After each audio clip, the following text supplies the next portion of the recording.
TIL Alanis Morissette was dropped by her record label after disappointing sales of her first two albums. Her third album, Jagged Little Pill, is the 13th highest-selling album of all time worldwide. Her first two albums were like pop music.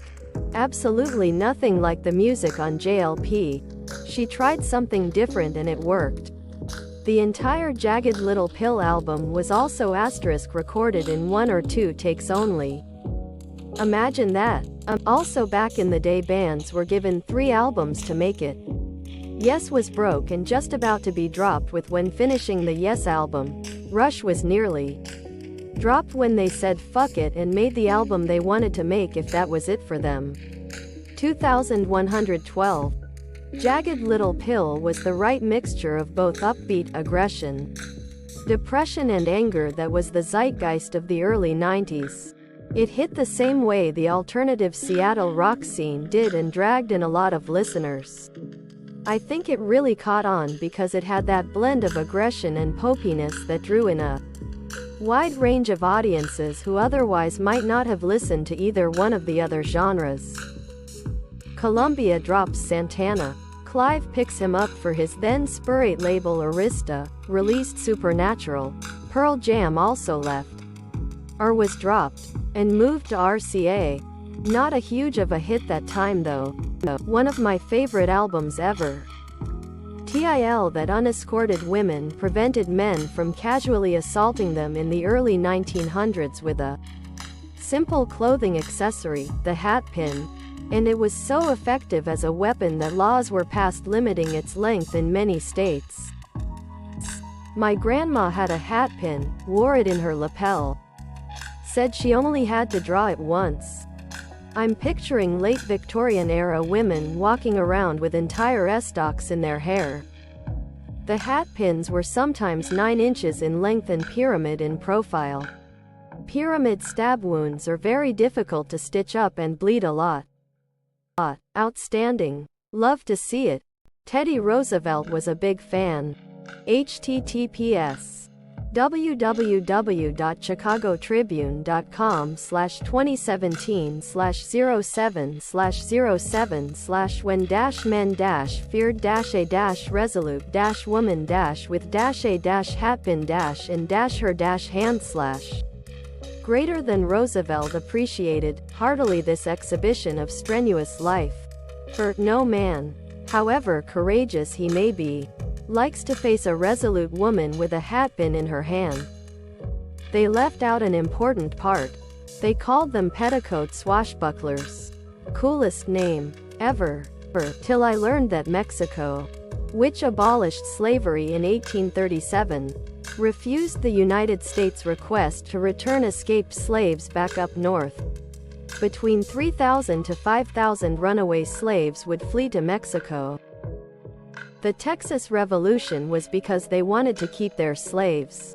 I grew up hearing about Davy Crockett, though apparently he himself was a slave at one point, and crew being heroes all the time too here in Texas.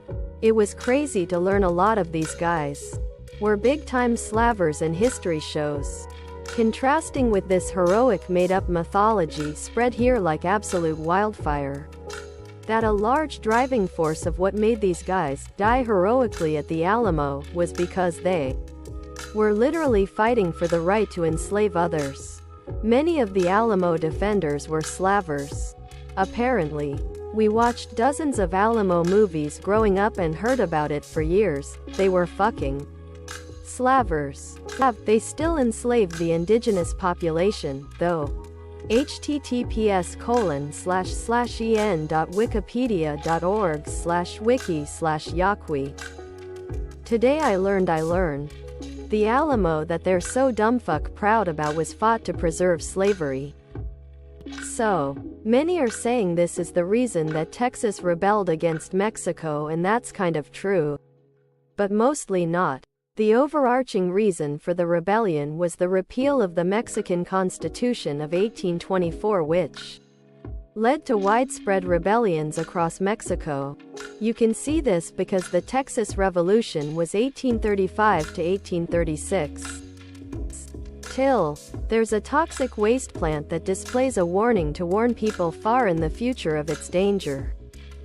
Communication with future civilizations was part of my master's degree and is, to me, one of the most fascinating things.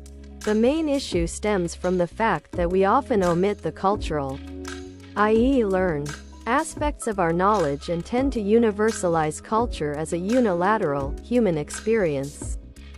For example, skull means death, red means danger, etc. Obviously, one of the concerns is curiosity.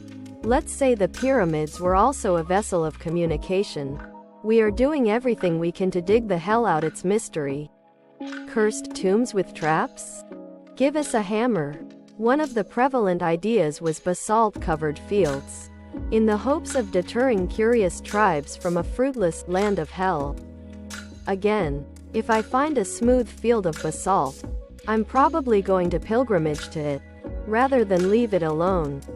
Full text of warning message.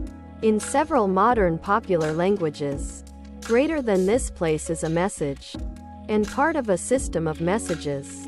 Pay attention to it. Greater than sending this message was important to us. We considered ourselves to be a powerful culture.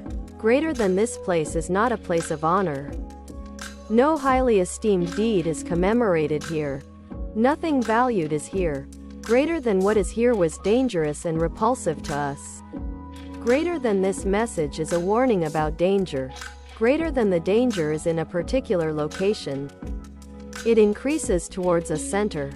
The center of danger is here, of a particular size and shape, and below us, greater than the danger is still present, in your time, as it was in ours. Greater than the danger is to the body, and it can kill.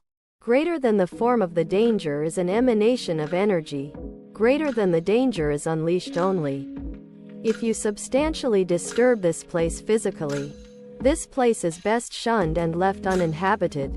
It was consulted with numerous ethnologists and linguists on how to best phrase it, to ensure that it would be understandable by as many cultures as possible. This is why phrasing might seem a bit odd for modern English speakers. The ancient Egyptians put plenty of scary warnings on the doors to the pharaoh's tombs too. That didn't really phase people who opened them. There is a pretty good post-apocalypse book called *A Canticle for Leibowitz by Walter M. Miller, Jr. that centers around the discovery of a small insignificant piece of paper from the distant past, our time, that was found buried, and the religion that formed from it, highly suggest. Future historians will decipher that warning, write thesis about it and wonder at our superstitions. The curse of the warning, i.e. the rumor that all those who discovered it died a horrible death, will be a fun story to be told in wildly inaccurate action films. The Message, a shorty story by Ken Liu, is a good read. It's about a xenoarchaeologist, far in the future, an archaeologist who studies ancient alien cultures, who happens upon a long-dead planet with an abandoned city with strange messages he must decipher, that get progressively more exclamatory as he progresses towards the center. Because, as you can get from the context of this thread,